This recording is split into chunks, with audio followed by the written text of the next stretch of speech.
Okay,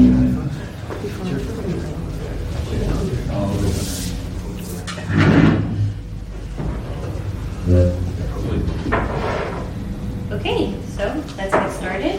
So, hi to all of you, and welcome to a special guest from Equalture. That is a tech company with a matching software for recruiters. So recruiters can select perfect candidates without any biases, like for example gender, age, or the name.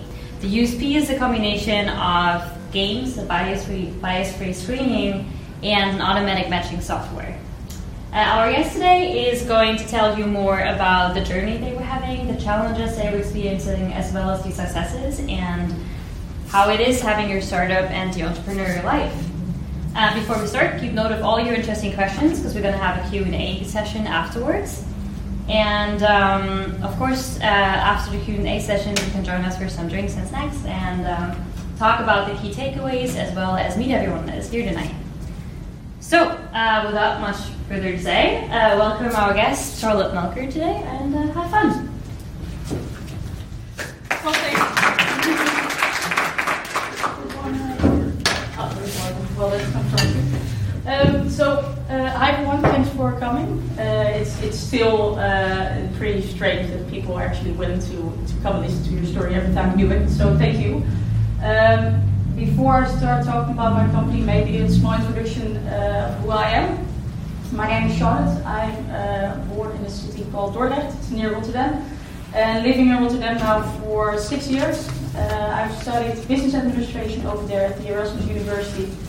I'm 22 years old. I have a twin sister. Doesn't seem that relevant at this point, but that you will find out later on. And I started my very first company at the age of 19. What I'm going to tell you today is not how to make the first steps in creating your company, how to create a sales process, which tools are cool in the market, because I think there will be people who are much better in telling you the practical stuff. What I'm going to tell you today is how I've experienced the last 2.5 years as being an entrepreneur, the things that were great to do, and also the things I learned about myself, about being an entrepreneur, and maybe the things that aren't that fun always, to give you more of an idea of how it is as a person to become an entrepreneur. So like I said, I started my very first company at the age of 19. That was in June 2016. The reason why I started that company, I've always been curious in whether entrepreneurship was something that would work for me, whether I was more a person to work within a company or have my own company. I followed actually an entrepreneur course at my study, and I thought, like, okay, let's give it a try and let's see if we can start something that really works. At that point, my twin sister was also studying, and she was part-time recruiter besides her study. And I basically told her, like, let's do this together. Let's see if we can create something, we can come up with a good idea, and just see if it's something that could work for us. So that's what we did in 2016. That first company was Female Investments. Female Investments is a recruitment agency purely focused on female talent and focused on the financial service industry. That's the part where it becomes interesting that I have a twin sister, because I decided to start this company together with her. I think that's something that nobody would recommend, especially my parents told me, like, okay, it's cool that you start a company with your sister, but never make a fight over a Christmas dinner or something, because I don't want to have anything to do with it in case it goes wrong. But it went well, actually. So we started a recruitment agency, paid a guy 200 euros to create a website. We created some sort of a script to start calling companies and to basically tell the story that we were going to conquer the world with a whole new recruitment strategy. That worked. Our very first client was Deloitte, which was, I think, just a case of luck, and that opened a lot of doors for us. I think in the recruitment market, age isn't that important. I think experience isn't that important, but you just need to show that you can do it. So create some first good clients. Let's show them that you are actually able to find the right candidates, and I think success will follow. What I learned from that first company, which I still have, but what I learned from it, especially in the first 3 to 4 months, were actually 3 things. The keys for success for us were basically timing, policies, and mindset. You don't have influence on all of those things. So I think mindset is something that you can't really influence, and you need to have it as an entrepreneur. I think I started my first slide with being an entrepreneur is like living the millennial dream, because everyone is now talking about entrepreneurship, and I can start creating my own company, and I will have so much freedom, and it's so cool to do. That's all true, but I don't think everyone should be an entrepreneur. I think you need to have some qualities, like you need to be able to handle some stress. You don't need to be the biggest risk taker, but if you're very risk averse, I don't know if it's going to work for you. So I think mindset is maybe the one that you haven't got that much to say about. The second one can be a case of luck. It doesn't have to be. That's timing. For us, the right timing was that we started a recruitment agency focused on women, and at the time we started our company, the whole topic about gender equality and stuff like that just popped into the market, and every company had money to spend on how to create a diversity policy, how to create on working out the bias in the process. So for us it was pure luck, but I think it doesn't have to be luck if you keep track on the market you want to step into. And the last thing is qualities. I wouldn't recommend everyone to start a company together. I think you need to start a company with someone that you can live with for 80 hours a week, and still you can breathe in the same room together. But you need to make sure that you don't have the same qualities. That didn't happen with me and Fleur. I am the very creative one. I'm really chaotic, so I keep thinking about how can we innovate this company, but I'm not the one who's going to make a planning, okay, let's do this in the first month, this in the second month, and going to convince people of the fact that we're going to do that. That's Fleur in our company, so she's the one who's planning everything, who can create a sales process, and etc. So that's the last one, and I think you can influence that because you know where you're getting involved too.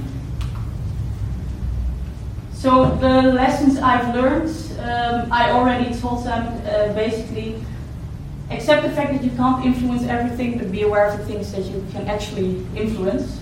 And the second one is quite interesting, because what I learned was that I had a service company, because Female Investment is a service company.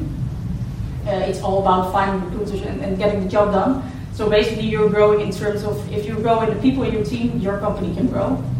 I experienced that I'm more a product-minded entrepreneur. So I gain more energy out of creating product rather than service. That happened in December 2016. Before I continue my story, because I think it's interesting to know from here, does any one of you already have a company, considering having a company, and is it a service or a product company, in case you already have it? Ik heb het in het Engels gedaan. English. I have a software to plan personnel, so to plan employees. Okay, so a product company. Yes. Okay, I saw another thing there. I have a design studio as a service, and a serious game studio that makes serious games as the product. So product-based and more service-based. Okay. Okay, cool. So then we can have a discussion at the end of this presentation whether a service company or a product company is cool. But for me, I found out in December 2016 that I was more a product type of entrepreneur. And I think I thought that one company wasn't enough for me, didn't deliver enough stress for me. So I was thinking like, let's bring another idea to life and see how that's going to work out. So that's what I did. How did that happen? Because I don't know if I would recommend starting a company if you've just started your first one 4 months before that. But what happened was the moment where I found out that I was more of a product-minded entrepreneur was because I saw that the recruitment market was like living in the last century. It was so old-fashioned. Many recruiters didn't even know which technology should be used in the process. if you call the word data, probably the first thing that pops into their mind is like, oh my god, a robot's going to take over my job, and within 5 years there won't be recruiters anymore. So it was also they were a bit scared of innovation. And I think I'm a typical stereotyping millennial that's just saying like, okay, I have an idea, I think we can do this way better, so why not just try it and see what happens. So I woke up on, I think it was a Wednesday morning, and I called Fleur and I said, okay, Fleur, female investment's going pretty well, so we make enough money to at least put some money in some sort of innovation. Let's just come together, grab a cup of coffee, take 10 papers with you, some pencils, and let's just see what we can, which idea pops up into our minds. So we did that, and we came to the conclusion that we just wanted to turn the recruitment markets upside down, basically. So our idea was, maybe you've heard of it already, maybe you don't. Equalture is a pre-selection technology. So what we basically do is we have developed a software product that helps you hiring the best candidates for the job by predicting someone's success. So for instance, if I apply to company X, based on all the data I provide you with, our matching algorithm can predict whether I will be a success in that job and in that company, yes or no. So it's all about tech. The thing is that the thing that recruiters actually don't know or didn't know in 2016, it was all about data. That really scared them out, and I think it still does a little bit. But we were thinking like, let's just give it a try again. And if it fails, we always have our first company. There was one problem. It's very cool to have your own tech startup, but I think at that point I didn't even know what a programming language was. So how to start a tech company if you have no experience at all in development. That was a problem for us. We found a way to fix that. So what we did, we used the first 3-4 months to validate our idea. Not because I think I won't fully let go of it if everyone said to me like, this is never going to work. I think if you're an entrepreneur, you will always believe in your own idea, but at least if you go and tell people about your idea and finding out whether they like it, you can put it in a direction that it could actually work. So that's what we did in the first 4 months. The next months were all about fundraising, so basically get the money to pay developers to develop our first product. I will tell you a little bit more about it later on, because I know that fundraising sounds pretty scary for a lot of people, but it was actually pretty fun to do. We managed to raise 250,000 euros in the summer of 2017. Then in the summer we've tried to find a crew of 3 developers who were able to build the first version of our product, and we succeeded creating that team in September. And from September, it was all about just go and create a product, gain some information out of the market. Also, make sure that female investments is still running, still keeping up to speed. And I think that was the time where it became a bit chaotic for us to combine everything. The lessons I've learned in that stage of Equalture, so really from validation up to starting creating the first version, was never let someone tell you that your idea won't work. But if they tell you that you are not able to do it, and many people say that, maybe you should listen to that, because I think that you can do everything about making your idea work in some way. But if the idea just doesn't fit the person you are, or the skills you have, or maybe the goal you have in eyes within the next 5 years, I don't know if you should continue with it. The second thing is, I was really naive. So I think that the first thing Fleur and I told each other was, I think that creating some first version of the product would cost 10,000 euros. That turned out to be, I think, 300 or 400,000 euros. So we didn't see any problem at all, and everyone kept telling us like, okay, you need to focus on that, keep this in mind, this is going to happen, this could be dangerous for your company. We just didn't see it, and I think that's up till now, that's really good, because that's prevents you from getting really stressed about everything and seeing everything as a problem. And the third thing is fundraising isn't impossible. I know that many people think fundraising is something, it sounds a bit scary, talking to investors, pitching your product. 99 people will say no, and maybe you'll find one person who says yes. Yeah, it took a long time before we raised our funding, but it was actually pretty fun, and you learn a lot of great people who can help you further in the process. And actually, the very first investor we were talking to at that point said you should immediately stop with what you were doing. This is never going to work. And now she's one of my advisors in my company. So that shows how opinions can change, and that's fun. So from September up to May 2018, our product was in the first development stage. And in May 2018, we had our market launch. I need to be honest about that. It was called a market launch, but the product wasn't finished at all. But at some point, you need to enter the market. You need to create a big story and make sure people get to know your product, your company, your branding, and just see what happens. I thought that the period of creating the first version of our product was a roller coaster, but actually this period, that was the period where the roller coaster actually began. There are, I think, for every person who's launching a company, whether it's a service or it's a product, there are 3 pitfalls when it comes to this stage. The first one, butterflies. What I mean by that statement is that I was falling desperately in love with my own product. So I wasn't thinking about anything else but let's create the product that's going to conquer the world and everything is perfect, and you keep building and you keep trying to find new features, and I was basically running around the office all day, jumping into all the different developers and putting post-its, everything on the wall with all my crazy ideas. That's good. You always need to have ideas, but at some point you need to learn how to turn the butterflies into loving your product instead of being desperately in love. Because I think that it's compare it to dating with someone, sitting in a bar and falling in love with someone. The first 5 months you think that person is basically perfect. There's nothing wrong with it, and after maybe 5-6 months you're thinking like, okay, maybe this person sleeps very annoying or eating these breakfasts at a way that makes no sense. If you are going to bring your product on the market, you should go to the stage where you are actually going to see that some things aren't that good about the product.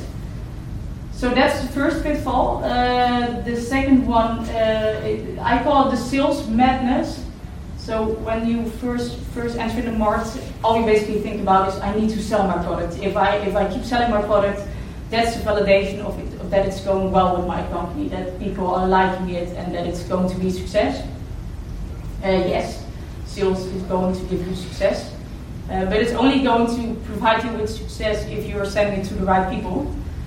What we did in the first, I think maybe even the first 6 months after launching our product, was we basically run into every company and everyone who has ever contacted us. We were visiting those persons and desperately trying to sell our product, even though we knew that within some companies the product wouldn't fit at all. But all we kept thinking like, okay, well, we need to prove now that the product is working, we need to gain revenue, we need to show our investor that everything is going pretty well, we need to hire people, so money needs to come into the company. So selling it to everyone who's curious to hear more about your company is for the short term, maybe that works, maybe you earn a lot of money. But on the long run, you're going to disappoint people. If I'm going to walk into a phone store and all I care about is being able to call someone, and I buy a cell phone that I can only use for WhatsApp, for instance, maybe I'm happy for 3 days, but after that I'm very disappointed. I won't go to that shop ever again. I may tell my friends even to never visit it either. So that's the second pitfall, selling it to everyone that's willing to sell it, that's willing to buy it. And the last one is that's basically for every company that's working on some sort of innovation. if it's new, it's scary for people. So if it's new, you need to realize that it's going to take some time. You don't only need to convince people that your product is the best in the market, but you also need to show them how the market even works.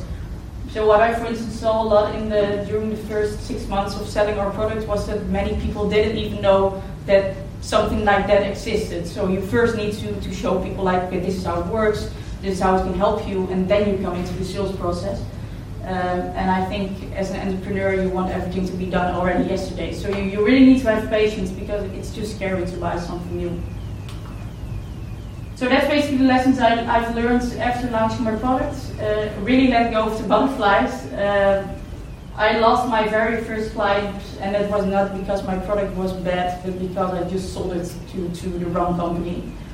And I needed to have patience. So I think up to maybe 3 months ago, I didn't even know what patience meant, and now I realize that sometimes it takes time to get something done. Then the period from October up to now. The first year was hectic, but it was hectic with me and Fleur together, and it was hectic with our team of developers, but they were freelancers, so I let go of them, and every single moment I was thinking like, okay, we don't have the money yet, and we don't have the money anymore to pay them, or we want to create some other vision or something like that. There were no strings attached. It was just me, Fleur, and some people around us who were able to help us as long as we wanted them to help us. In October, we realized that that's not going to work anymore. You can't do everything at the same time. You can't be marketing, sales, finance, legal, and everything in between. So we started to hire people, and that's actually the part where you basically need to go from entrepreneur to some sort of manager. And for someone like me who's 22 years old and never has worked in a company for someone else, that was pretty scary. But we've managed to build a team so far. We have hired 5 people in 3 months. So we started with a CTO, so Chief Technology Officer, who helps us basically pimping up the technology and making some sort of a roadmap in terms of technical requirements, but also features and stuff like that. We hired developers, and we have hired a head of sales who has already done this like 10 times before and knew how the market would work for us. And I think maybe the most scary thing in that whole process is I had my own pre-selection technology, and now I had to use my own products to test the people who were applying to my company. And I think selling your products to customers and fingers crossed that it's working, that's scary. But it's even more scary if you have to do it yourself, because if I would make a bad hire in my company, my whole strategy would fall apart. Nobody would ever buy my product again. So that was scary for us, but it actually went pretty well. They're all still there, and I became actually from an entrepreneur up to a manager with responsibilities. So that was quite a big change for me. Now, of course, we have created some plans for this year. So what do we want to achieve within the next 10 months that are left in 2019? And I think we are going to aim for the moon, because I think you really need to believe it as an entrepreneur. So the goals for this year, we want to grow up to 20 employees. So we've got some work to do. We are at 7 now, so 13 more to go. We want to gain a revenue of 1 million euros, and we want to make sure that within 1 year, everyone will say like, okay, do you know that startup in Rotterdam? It's called Equalture, and they were basically at the very beginning of shaping the whole recruitment market and turning it upside down and creating some sort of change. They were the first company who told us like, resumes are dead, we are going to do it way different, we are going to let people play games to test them on certain skills, we are going to use data. So I think we just want to be known as a company that was at the first stage of that change. So now I'm 2.5 years from starting my own company. I still have both companies. We are actually selling the first one currently. And I think that within these 2.5 years, I get to know myself pretty well, which was sometimes really confronting. So my pitfalls, basically, I'm 22 years old, I'm leading a team of 6 people now, and I'm telling myself basically every day, like, how can you do that? I've hired 2 weeks ago a developer who's 42 years old, and all I keep saying in my head is like, how is someone of an age of 42 years old, how is that person going to take me seriously? So that's really more of a struggle I have with myself. Letting go freaks me out. I'm basically now in the company responsible for the product management and the product roadmap and the strategy behind the product. And when I hired our CTO, he was all of a sudden someone who was getting involved in the roadmap, in how we are going to do it, in which order we should do it to make it the best way. That really freaked me out. I wanted to have control over everything, so that clashed a lot of times. But I think I've learned how to let go just a little bit. The third thing is, I think that's something that every entrepreneur experiences, that it's never good enough. It's never good enough what your people deliver. It's never good enough what you deliver yourself. It's never good enough what the market says about you.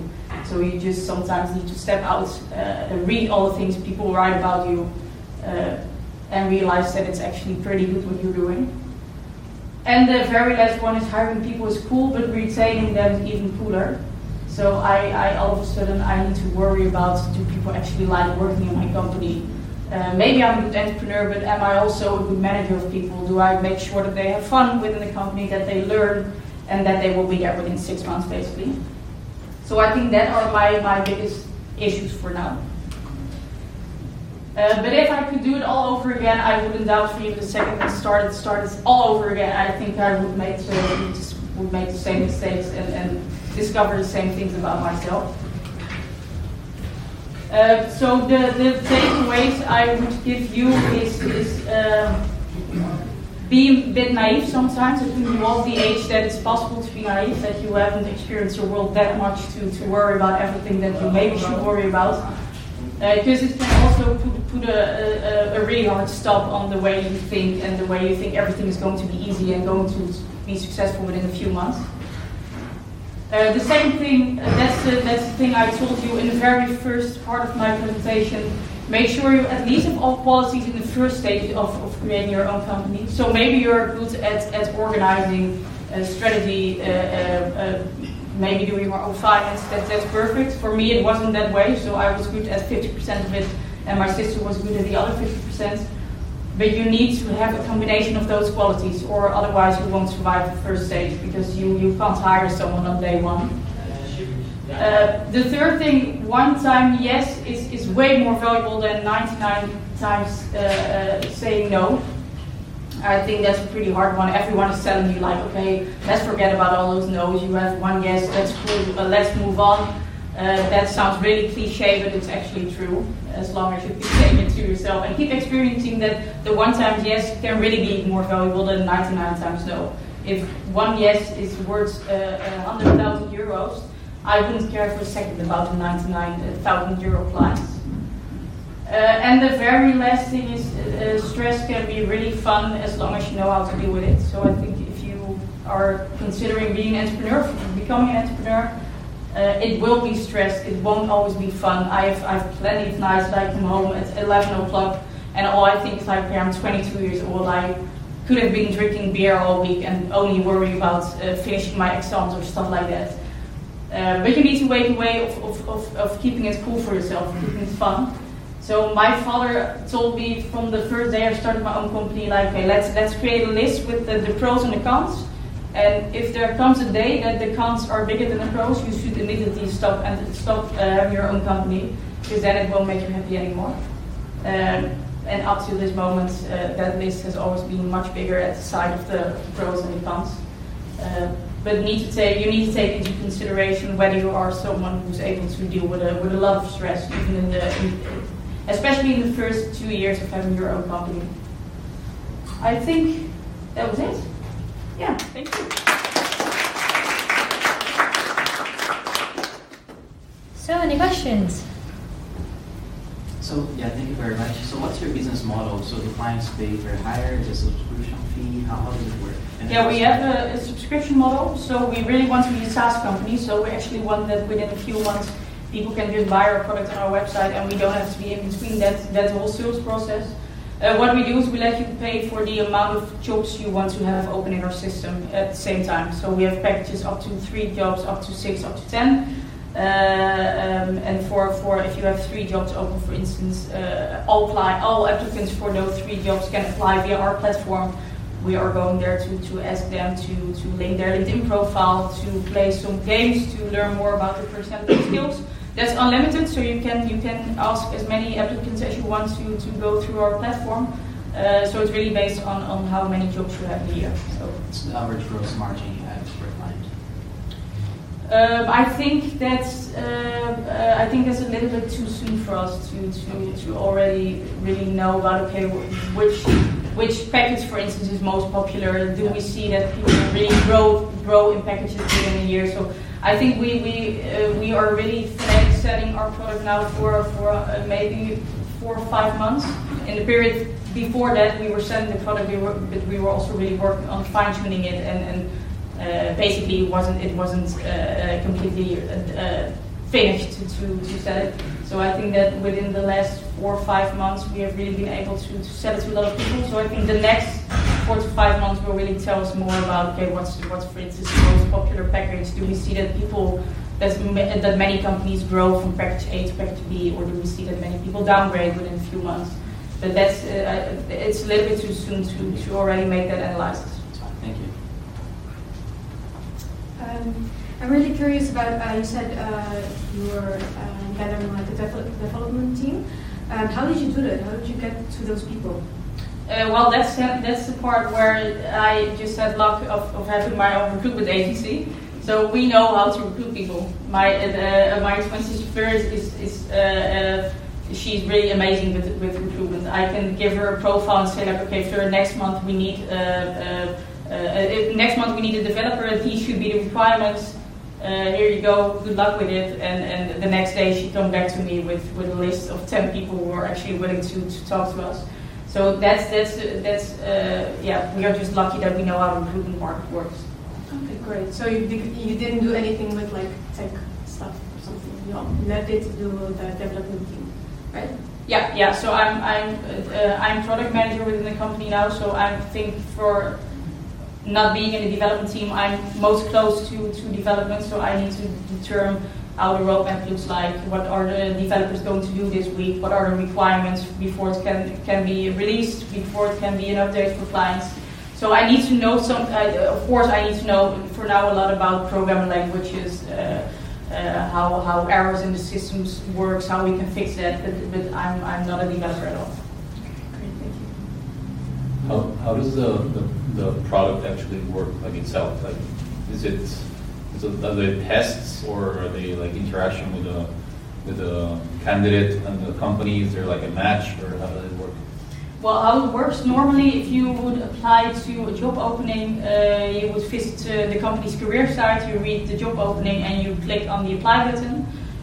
What normally happens is that after clicking on the apply button, you will see an application form where you have to share your first name, last name, upload your resume, maybe a cover letter or something, and just click on submit, and the company has all your details, or maybe even the company is going to ask you to send an email with your resume and your motivation. What we do is we replace that step. So we replace that application form. So what we do is once a candidate clicks the apply button, they will be linked to our platform. That platform is fully branded for the company, so you won't recognize that you're actually switching from platforms. And there we are going to ask you to register with your LinkedIn, and you can also just create an account manually. We are going to ask you something about your education, your job experience, only the things that a company wants to know. So if a company doesn't want to know anything about your education, we won't ask it to a candidate.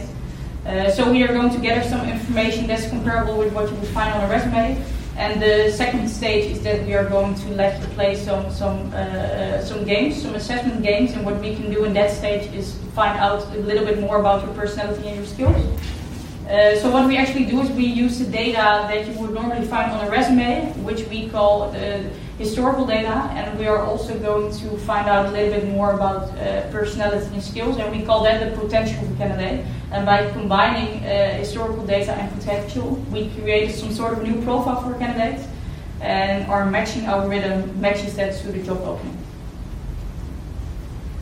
Does that make any sense? Yeah. Okay. Yeah. Do you use different games for different companies? Yeah. Oh, I Or keep different clicking on the. genres? Yeah, we have now one provider of games. We don't develop the games ourselves. So what we do is we want to create some sort of a marketplace with different assessment providers. So we now have games, but we are also working on a partnership with coding companies. So they have coding games for developers, and we're also working with a provider of traditional personality tests where you just have to fill in a questionnaire. So companies can choose which assessment format they like, because for some companies gamification, for instance, it's way too new and way too scary for them, so they prefer, for instance, a traditional test. Companies can choose which sort of assessment they would like, and we advise them within that category of assessments which is relevant to us. So, for instance, if you were hiring a marketing manager, we would advise you to let candidates play the first 3 games. And if you're going to hire a developer, we're saying okay, game 5, 4, and 8 maybe are suitable to let your candidates play. Basically, as for yourself as an entrepreneur, what, like throughout that journey, what was the biggest challenge, and how did you deal with it? I had a lot. I think the biggest one for me was if you're creating a tech startup and you are not a developer or don't know anything about development, it's pretty hard to keep up to what you are doing. For me, for instance, because of the fact that I'm the product manager for now, I sit with our development team on a daily basis, and those conversations really go all the way. It's everywhere. They are talking about everything, and you just need to keep up with what they are saying. You need to understand it, because in the end, I'm the one responsible for how we're going to do it. So I think the biggest challenge in terms of skills is that I started a company in a field that I basically haven't got experience at all. So I have experience in recruitment, so I know how where you should assess candidates on and stuff like that. But it's pretty hard to start a company in a field that's where you're not comfortable with. In terms of personal challenges, like I said, having a team of 6 people, you need to make sure that those 6 people are all happy and go home happy and take you serious. So for me, as a 22-year-old the manager for someone, it's really easy if I decide on Friday night that I join for drinks and maybe get a little bit drunk, that people need to take me serious on Monday morning. So I think personally the fact that you're really young, that you need to make sure that people will take you seriously. I think that's the biggest one. What are the biggest pros of being an entrepreneur on that list that kept you standing through all that stress? I really like coming up with an idea and maybe realize it within even 1 month. So if you work for someone else, you can have maybe 100 ideas, and if you're lucky, one of those ideas will actually come through and will be developed and will go on the market. So I think that's a big one. And I think I'm also not the type of person that you would want to have below you. I think I'm too stubborn in what I think should be done, and I just want to do whatever I think that could suit the market and whatever I think that people can actually benefit from.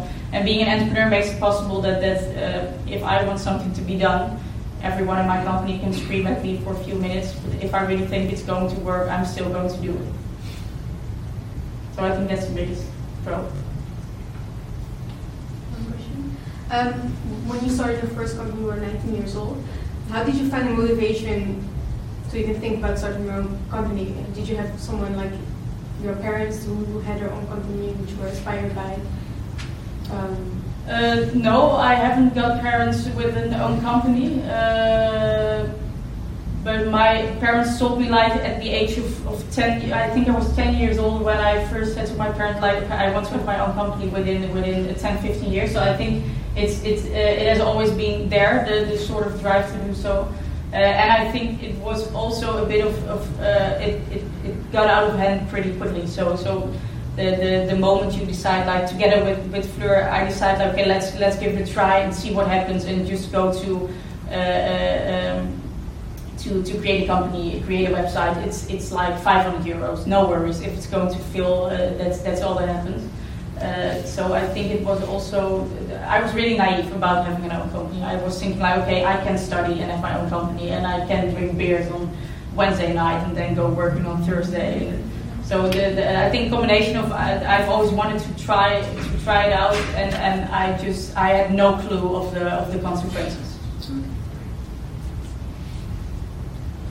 And how are the market assessing, or the other headhunters or recruitment companies? How are they like coping with your new company with like focus on data and tech? They are trying to understand what we are doing. I think they are slowly getting the point of what we are doing, and that is really going to help you. I think the biggest challenge for them was maybe even up to 3 months ago, they were all thinking like Equalture is a product that's going to replace me. It's going to do the job for me. So within 5 years, I won't have a job anymore if I'm going to stimulate those types of technologies. And I think that we have managed to let recruiters understand that we are not there to replace them. We are just there to make their job easier and to make sure they can focus on the right things instead of reading hundreds of resumes and doing all the administration work.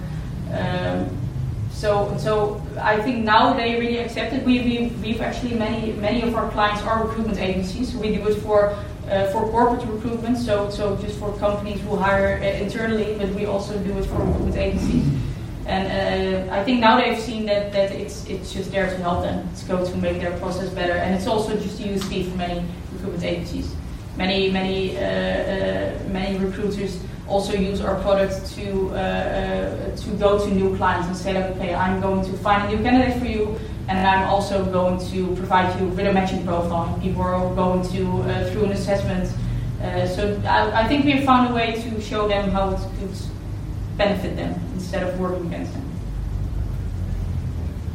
How are you going to quantitatively measure if the new way is the better way than the old way?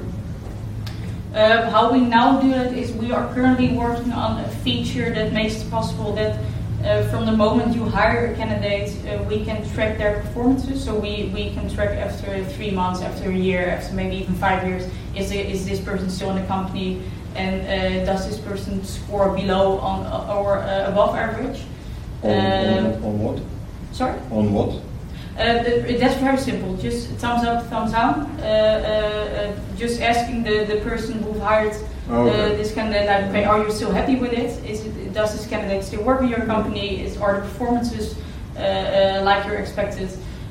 So now we do it also just by running surveys through companies, because we are selling a product for a few months now, so it's too short to already see if the data works on the long term. Mm-hmm. But at least we keep track of we've created a study of the clients we work with, like what was the quality of the people you hired up to the moment you started using us, and do you see any differences with the candidates you've hired starting from when you started using us. And do all the companies that you service, the health, do they parallel use your system and the old way, or are they fully over to your? Fully over. So you never have a benchmarking way. Okay. Yeah, we do for really large corporates. We often start with a pilot on one department, but it never happens that for one job opening you decide to let 50% of the candidates go the old way and 50% the new way. I think we are too.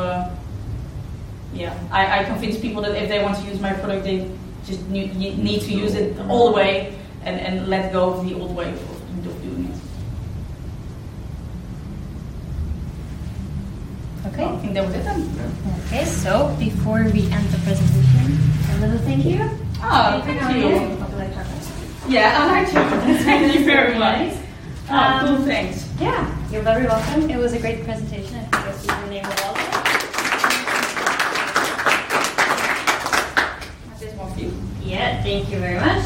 So, everybody make sure you join us afterwards for some things, and have a nice afternoon, get to know everybody who's here, and it was amazing. Thanks very much.